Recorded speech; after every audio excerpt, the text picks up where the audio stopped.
Le processus de Barcelone, lancé en 1995, s'était donné comme objectif de réduire le fossé politique, économique et culturel entre les deux rives de la Méditerranée.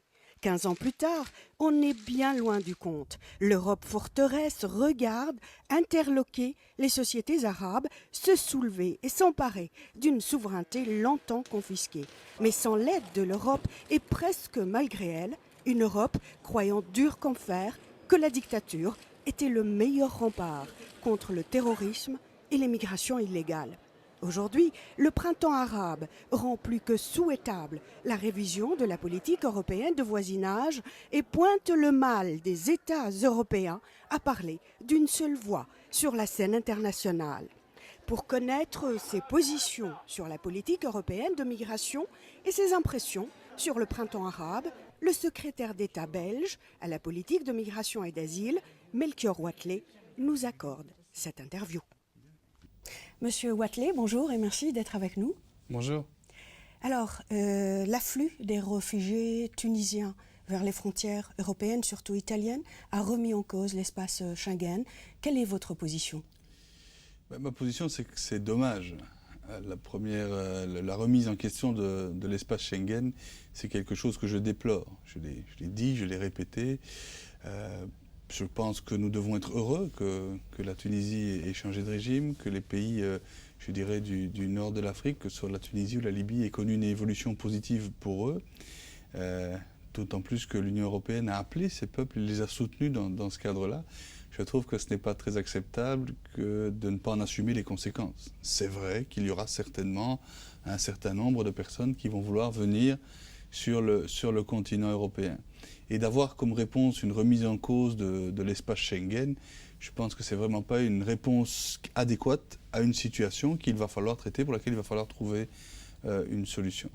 Mais une nouvelle fois, c'est aussi, vous savez, on a beaucoup parlé d'afflux. C'est vrai que sur l'île de Lampedusa, pour la citer, il y a eu énormément de réfugiés, ou en tout cas de personnes, de migrants qui sont venus sur l'île de Lampedusa. J'insiste pour dire que ce n'est pas vraiment des réfugiés, étant donné que la plupart de ces personnes n'ont pas demandé l'asile, ils n'ont pas demandé de la protection. Ce sont essentiellement des personnes qui fuient une situation problématique mais temporaire en Tunisie, ou des réfugiés, ou des migrants économiques, ou des personnes qui simplement veulent venir en Europe pour avoir un autre futur que celui qu'ils avaient en Tunisie. Alors, mais par exemple, en Belgique, nous n'avons eu aucune augmentation du nombre de demandes d'asile, que ce soit pour des Libyens ou que ce soit pour des Tunisiens, par exemple. On va en arriver aux chiffres tout à l'heure, mais vous pensez que le fait que certains pays européens demandent à rétablir les frontières internes, est-ce qu'on peut dire que c'est un échec de la politique européenne de l'immigration ? On peut le voir comme on veut. Moi, je pense que ce qui est positif, c'est que tous les chefs d'État ont refusé d'aller dans cette direction. On a entendu certains appels, certaines volontés, certaines velléités d'aller vers un rétablissement des frontières à l'intérieur de l'espace Schengen, mais tous les chefs d'État ont rappelé leur attachement à cet espace sans frontières, à cet espace Schengen et à la libre circulation à l'intérieur même de l'espace Schengen. Donc ça, c'est quelque chose de positif. La position de la Belgique ? Très clairement, nous, on ne veut pas toucher à cet acquis extrêmement important qui est cet espace sans frontières. Mais par contre, vous posez une bonne question, qui est de dire, est-ce que ce n'est pas l'échec de la politique de la migration ? Et là, je suis en partie d'accord avec vous. Aujourd'hui, il existe encore beaucoup trop de différences entre la manière dont la politique, en matière d'asile par exemple, est traitée en Belgique, en Suède, en Allemagne, en Espagne ou dans d'autres pays, ou malheureusement en Grèce, où là, le pays, la situation est plus que problématique. On connaît la situation de la Grèce aujourd'hui en matière socio-économique qui n'est pas simple, qui est même très difficile, qui vit un tournant extrêmement important. Mais en matière d'asile, c'est vrai que là également, la Grèce n'a pas respecté l'ensemble de l'acquis communautaire. Il n'y a pas de procédure suffisante, il n'y a pas de capacité de demander l'asile comme c'est obligatoire selon les textes européens. Et donc vous avez une Europe où, dans un même espace, les règles que vous trouviez en Grèce ou en Belgique par exemple sont totalement différentes. Et donc cela insère une méfiance. Pourquoi ? Le migrant, le candidat réfugié, il va tout naturellement, et c'est bien normal, se diriger vers le pays où il a le plus de chances d'être reconnu comme réfugié. Et donc, il va directement aller vers la Belgique. Et donc la Belgique, qui respecte les règles européennes, qui les applique, va, parce qu'elle les applique, recevoir plus de demandeurs d'asile, alors que des pays qui ne respectent pas les règles n'ont pas de demandeurs d'asile. Pourquoi? Parce qu'ils savent que s'ils demandent l'asile en Grèce, ils n'auront aucune chance d'être reconnus comme réfugiés. Et donc cette différence-là, elle n'est pas acceptable. Mais la solution n'est pas de remettre une frontière. Non. La solution, elle est d'obliger l'ensemble des pays européens à respecter les textes européens qui ont été votés, acceptés, qui ont fait l'objet de délibérations selon des procédures qu'on a tous acceptées. Donc il faut que la Grèce respecte l'acquis communautaire dans le cas d'espèce. Il s'agit de solidarité européenne? Oui, et puis de respect mutuel. Voilà, on a des règles communes, on doit tous les appliquer, de la même manière. Et il faut cette solidarité. Mais, j'insiste, une solidarité spécifique. Je m'explique. La solidarité qu'on doit avoir vis-à-vis de Malte, pays au bord de la Méditerranée, en pleine Méditerranée, qui connaît évidemment beaucoup de migration, forcément. Quand vous êtes situé comme les Maltes, vous avez beaucoup de migration. Mais les personnes qui viennent à Malte, ils veulent rentrer dans l'espace Schengen, mais ils ne veulent pas rester à Malte. Ils veulent bouger, ils veulent aller dans un autre endroit. Ils veulent aller, c'est vrai, en Belgique ou en France ou en Allemagne ou en Suède, ainsi de suite. Donc il faut avoir une solidarité spécifique pour Malte pour leur permettre de se fixer et d'analyser les dossiers et de voir si ces personnes peuvent, oui ou non, avoir une protection et venir sur le continent européen, je dirais, sur le reste de l'espace Schengen, que ce soit en Belgique, en Allemagne et en France. L'Italie avait fait cavalier seul, donc a décidé d'octroyer des titres donc de séjour provisoires. Ça a mis à mal un certain nombre de pays européens, qui sont des pays à destination finale, dont la Belgique. Quelle a été la réaction Je trouve que l'attitude de l'Italie, la Commission est assez nuancée sur, je dirais, l'analyse juridique de ce qu'a fait l'Italie. La Commission disant qu'elle pouvait donner un titre de séjour, maintenant de donner un titre de voyage, ça c'est un peu plus problématique. Mais ce que je trouve surtout, c'est que l'attitude de l'Italie, elle n'est pas correcte. En ce sens qu'elle donne un titre de séjour à des personnes sur le territoire italien. Ça c'est sa responsabilité. La Belgique a régularisé des personnes il y a une année, l'Angleterre vient de le faire, même s'ils ne sont pas dans l'espace Schengen. Mais tout pays peut donner un titre de séjour aux personnes qui sont sur leur territoire. Ce qui n'est pas acceptable dans le chef de l'Italie, c'est qu'ils ont donné un titre de séjour en disant aux gens « mais s'il vous plaît, partez ». Ah, c'est pas correct. Quand vous donnez un titre de séjour pour que les gens ne restent pas chez vous et qu'ils aient dans d'autres pays, cette attitude-là, elle n'est pas correcte.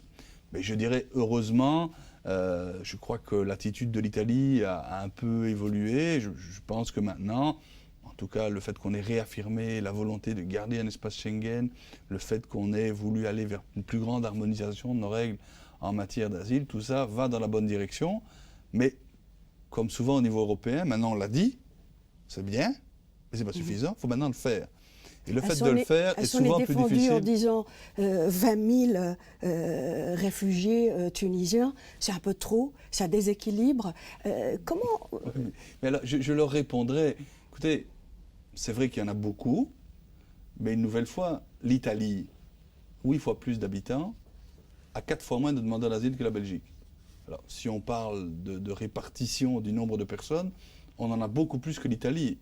Donc, ce n'est pas un argument. Alors, c'est vrai que si à un moment, il y a un afflux véritablement massif, comme on l'a connu à certains moments, là, il faut trouver une solution. Mais la solution, elle ne réside pas à remettre une frontière. La solution, en parenthèse en plus, qui est-ce qui croit que parce qu'on remet une frontière en Italie et la France, il y aura moins de réfugiés en Italie, en Belgique? Personne, évidemment.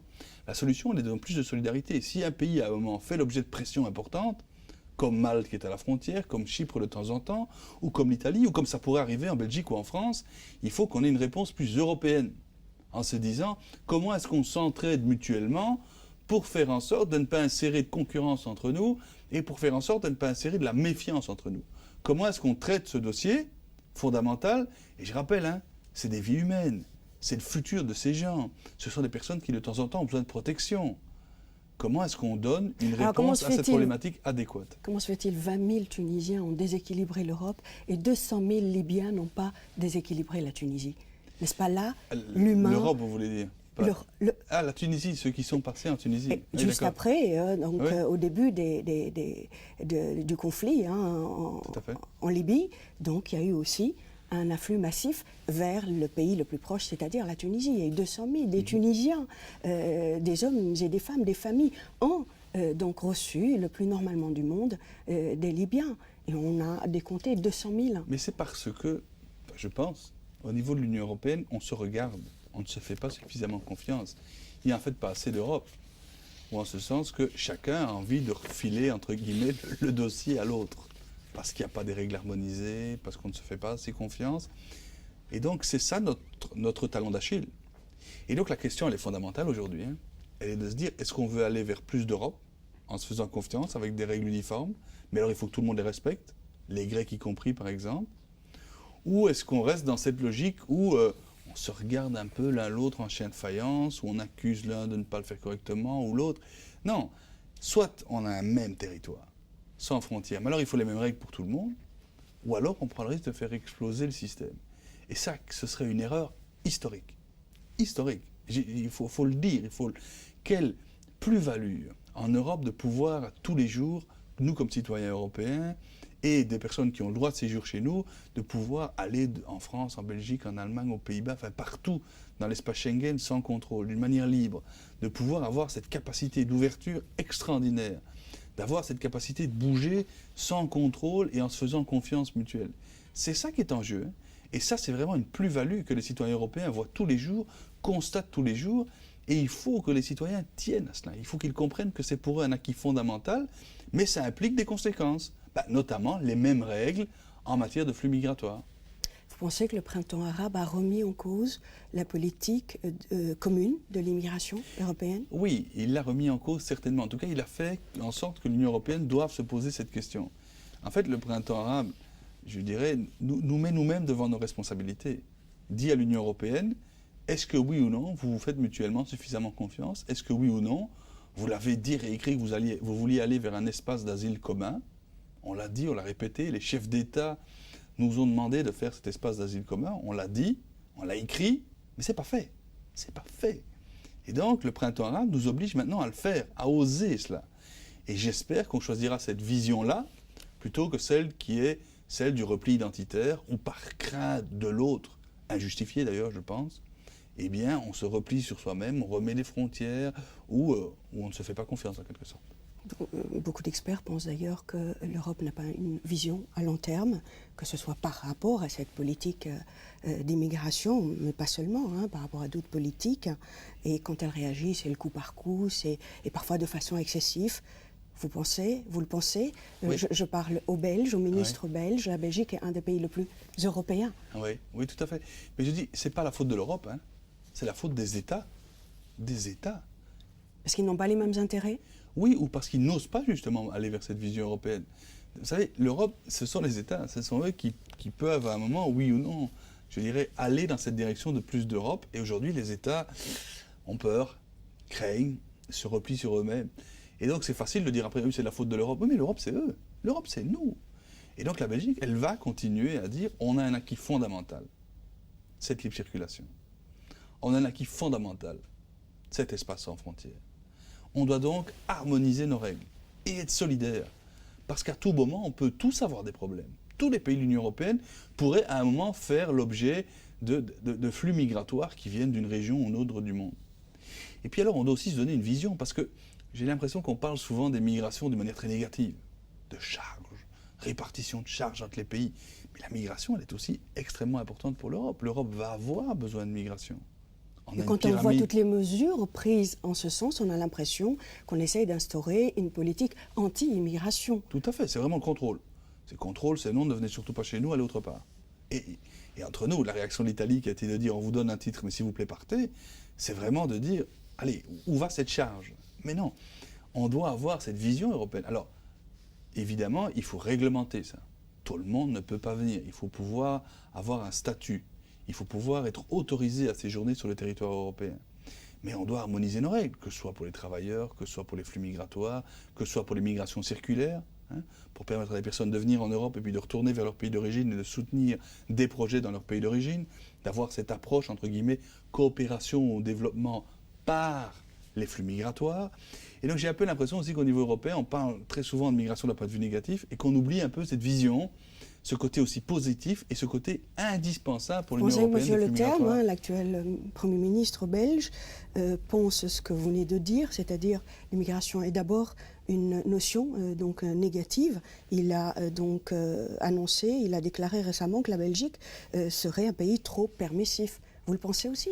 Alors, je pense qu'il dit ça en fonction des autres pays de l'Union européenne, en ce sens qu'aujourd'hui, comme tout le monde n'applique pas les mêmes règles, eh bien, on se regarde l'un l'autre. L'idéal, la volonté, ce serait que tout le monde ait les mêmes règles sur un espace commun et un espace harmonisé. Mais pour ça, il faut que les autres pays fassent aussi ce pari qui est de dire, voilà, la migration, tout le monde ne peut pas venir sur le continent européen, il faut y être autorisé. Et quand on n'y est pas autorisé, il faut pouvoir renvoyer les personnes vers leur pays d'origine. Mais en même temps, on doit aussi se dire que la migration, ce n'est pas que quelque chose de négatif. Ça peut aussi être des perspectives de développement, ça peut être bon pour les pays d'origine comme pour les pays européens. Et une nouvelle fois, je le répète, vous savez, le continent européen est un continent de vieux, savoir. Notre population est vieille, on a un défi démographique énorme, et donc on aura besoin de ces flux migratoires. Et donc pensons aussi à ces flux migratoires de manière positive, parce qu'on en aura besoin. On va parler un petit peu chiffres, hein, Monsieur le Ministre. Oui. Alors, un récent sondage, très sérieux, classe la Belgique comme le pays le plus hostile à l'immigration. Un chiffre, 72% des Belges ont une vision négative de l'immigration. Vous pensez que c'est un échec de la politique d'intégration de la Belgique? Alors, évidemment, c'est toujours très difficile de savoir comment ce chiffrage est fait, quelle est la question qu'on a posée. Et j'ai un peu l'impression que la seule bonne réponse, c'est de dire il faut permettre à ceux qui peuvent rester de rester et leur permettre de s'intégrer.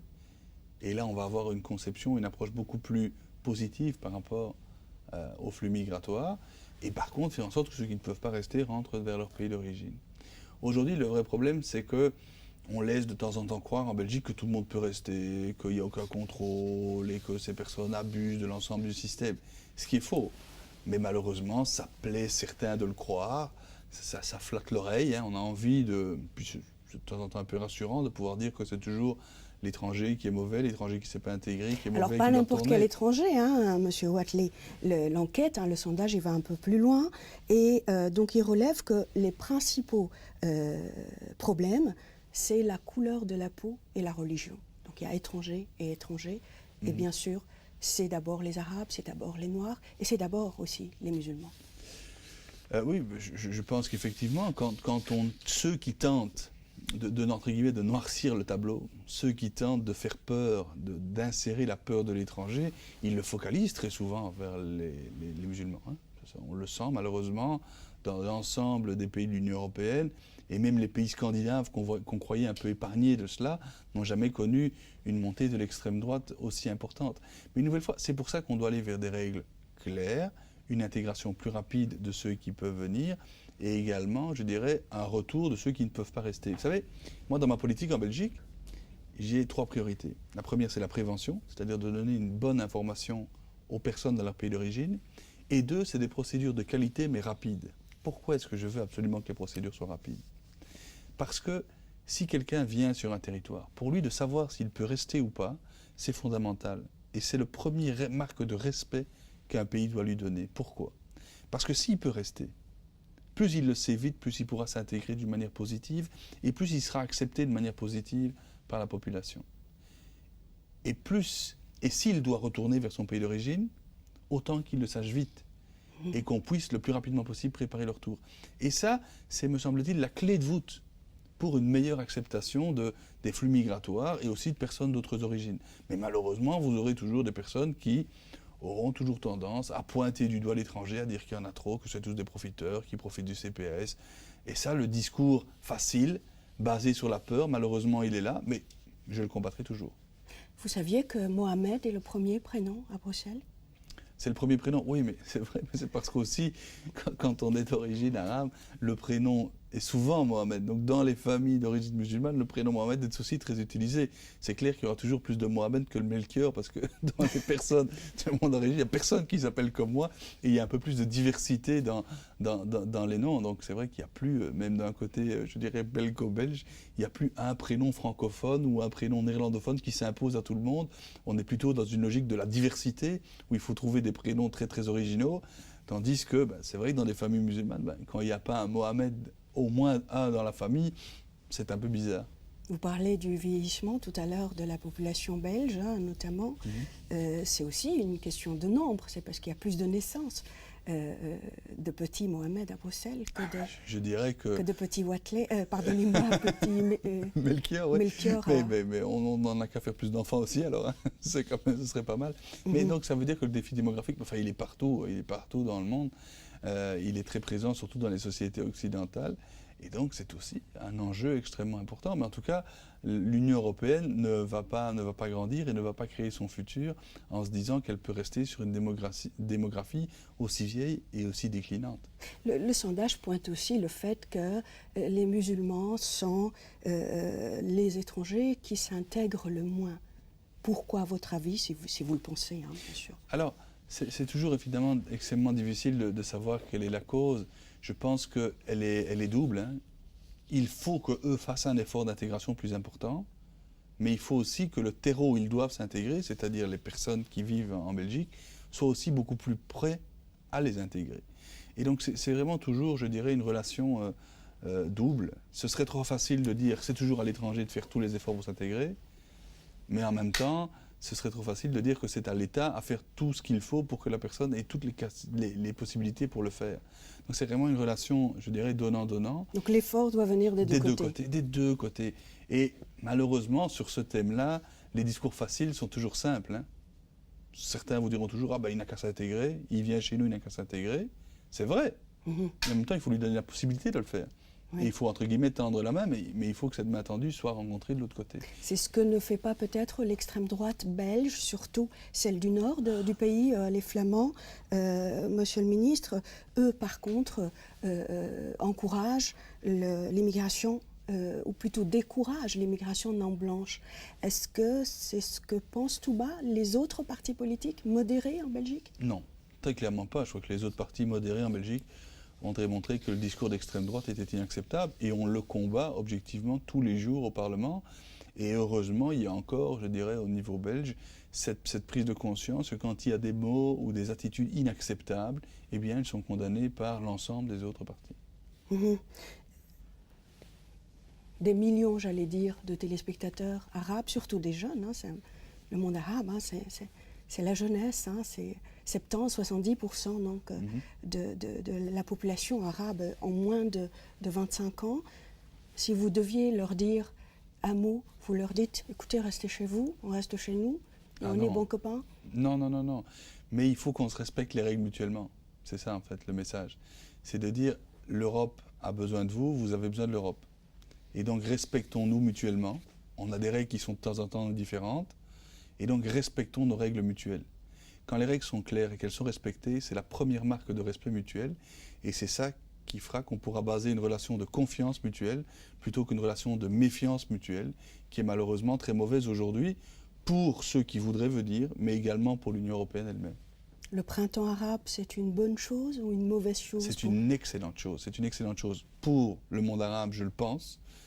Mais ça, c'est mon avis extérieur. Mais c'est aussi excellent pour l'Union européenne parce qu'elle nous met un peu devant nos responsabilités. Elle nous pose la bonne question. Est-ce que vous êtes prêts à vous faire confiance? Est-ce que vous êtes vraiment prêts à avoir cet espace sans frontières dans lequel, même sur un thème aussi sensible que celui des migrations, vous devez être prêts à vous faire confiance? Et ça, c'est une réponse à laquelle nous, Européens, nous devons répondre. Une dernière question. Vous pensez que les retombées ou le printemps arabe à long terme, ça sera un frein ou un mobile pour l'immigration? Je pense que ça doit être un mobile, mais pour de l'immigration positive. Ça, c'est notre défi. Très bien. C'était un plaisir de vous recevoir dans cette émission. Merci vraiment. Merci. Madame, Monsieur, cette émission s'achève. Merci de l'avoir suivie. Je vous retrouve dans 2 semaines, à la même heure et sur la même chaîne. Au revoir.